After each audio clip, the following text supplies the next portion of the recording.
ketika kita melihat sarang lebah. Sarang lebah itu berbentuk segi 6. Kalau kita perhatikan sarang lebah, antara satu dengan yang lainnya itu sama, baik ukurannya, kekuatannya, bahkan besar kecilnya sama. Tidak ada satu yang besar, tidak ada yang kecil, padahal lebah tidak punya meteran. Bapak dan Ibu jamaah salat subuh yang dirahmati Allah Subhanahu wa taala. Lebah madu merupakan makhluk Allah yang ukurannya kecil sekali.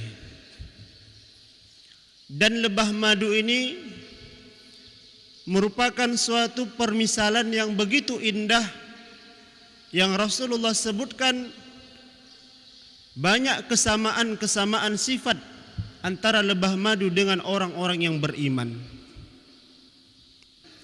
Inna masalil mu'min kamasalil nahlatin. Sesungguhnya perumpamaan orang-orang yang beriman seperti perumpamaan seekor lebah. Bagaimana lebah itu? Yang pertama Rasulullah SAW menyebutkan lebah akalat thayyibah. Lebah itu yang dimakan adalah yang baik-baik. Makanan lebah apa? Tsumma kuli min kullis samarat. Allah perintahkan kepada lebah untuk memakan dari segala jenis buah-buahan. Jadi makanan lebah itu makanan yang baik-baik. Dari saripati bunga-bunga, buah-buahan. Apakah itu bunga yang rasanya manis ataupun buah yang rasanya pahit? Apakah dari bunga buah rambutan? Apakah dari bunga buah kuini? Segala macam jenis buah-buah, saripati bunga dan buah, itulah makanan lebah. Makanya kita tidak pernah menemukan ada lebah yang makan daging. Tidak ada lebah yang makan nasi. Tidak ada lebah yang makan ikan goreng, apalagi minum es cendol. Makanan lebah itu makanannya yang baik. Begitupun halnya juga dengan orang-orang yang beriman. Mereka memakan makanan yang baik, yang halal. Tidak cukup hanya dengan halal, tetapi juga yang thayyib, yang bermanfaat bagi kesehatan tubuhnya, yang memberikan nutrisi bagi tubuhnya. Itulah makanan orang beriman. Orang beriman tidak akan memakan sesuatu yang diharamkan oleh Allah Subhanahu wa taala. Baik itu haram secara zatnya. Orang beriman tidak akan memakan daging babi. Orang beriman tidak akan minum khamar yang memang zatnya sudah diharamkan oleh Allah Subhanahu wa taala. Pun orang beriman tidak akan memakan makanan yang diperoleh dengan cara-cara yang haram, yang diperoleh dengan cara mencuri, yang diperoleh dengan cara menipu, memeras dan lain sebagainya. Walaupun zatnya halal, tapi kalau diperoleh dengan cara yang haram, maka itu masuk kepada makanan yang diharamkan oleh Allah Subhanahu wa taala.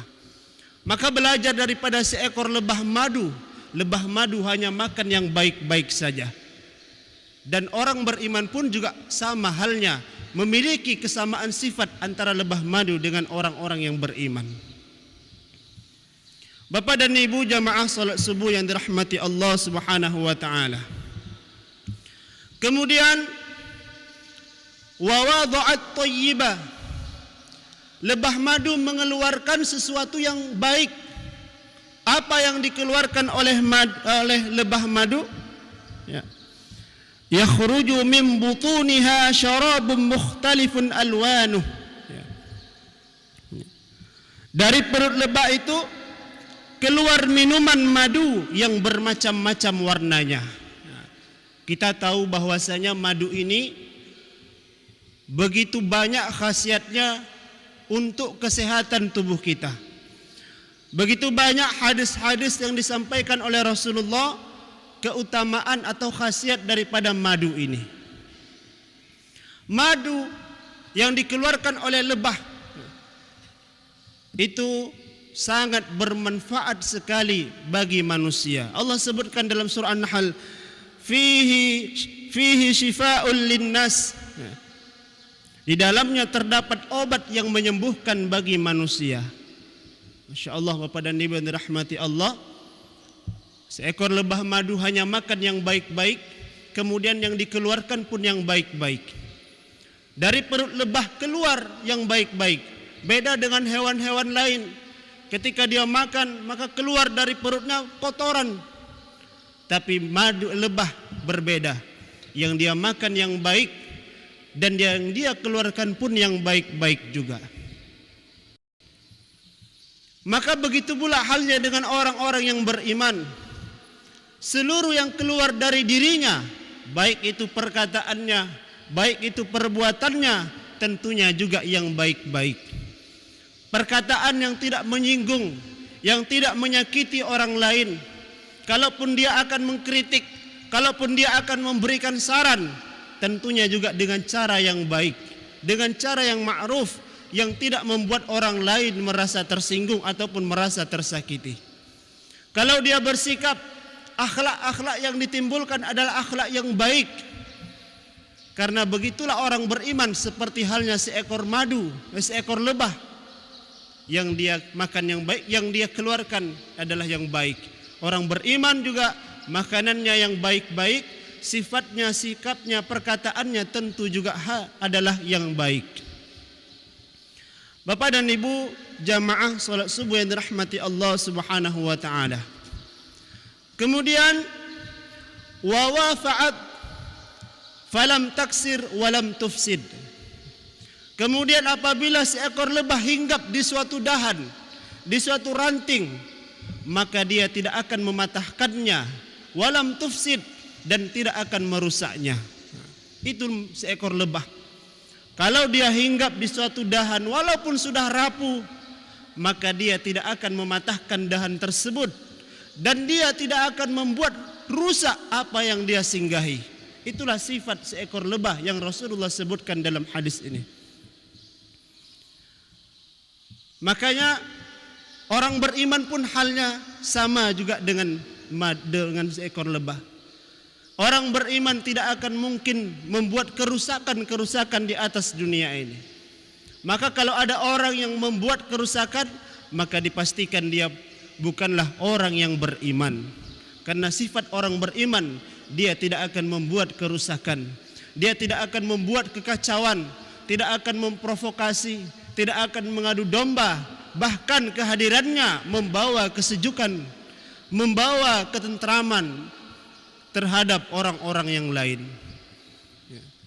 Bapak dan Ibu jamaah salat subuh yang dirahmati Allah Subhanahu wa taala. Itulah beberapa sifat daripada seekor lebah yang mirip, memiliki kemiripan dengan sifat orang-orang yang beriman. Bapak Ibu jamaah salat subuh yang dirahmati Allah. Kemudian ternyata lebah juga memiliki keunggulan yang lain yang juga sama dengan dimiliki oleh orang-orang beriman. Apa itu? Lebah madu memiliki ketelitian. Lebah madu memiliki sifat profesional. Lebah madu memiliki sifat kerja keras. Dari mana buktinya? Ketika kita melihat sarang lebah. Sarang lebah itu berbentuk segi 6. Kalau kita perhatikan sarang lebah, antara satu dengan yang lainnya itu sama. Baik ukurannya, kekuatannya, bahkan besar kecilnya sama. Tidak ada satu yang besar, tidak ada yang kecil. Padahal lebah tidak punya meteran. Padahal lebah itu tidak ada mistar roll yang digunakan untuk mengukur bangunan sarangnya.